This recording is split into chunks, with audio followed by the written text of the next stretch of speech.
Bechora Rasul Rahmonovich. Pulsiz, chorasiz qolganingizda yana men bilansiz.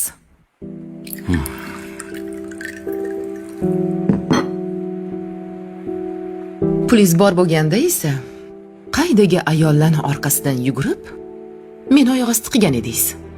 Qo'y, shu mavzuda gap boshlamagin. Eslashni ham xohlamayman. Qaydagi bir ayolni deb kafangado bo'ldingiz. Boplab tushirib ketdi. Men qara, senga pul kerakmi yoki yermi? Oldin bolam, chaqam, oilam dedim. Endi o'ylab qarasam, pulam kerak ekan.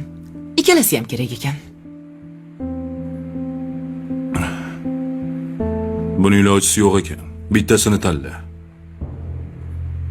Oilani tanlagandim, nima qildingiz?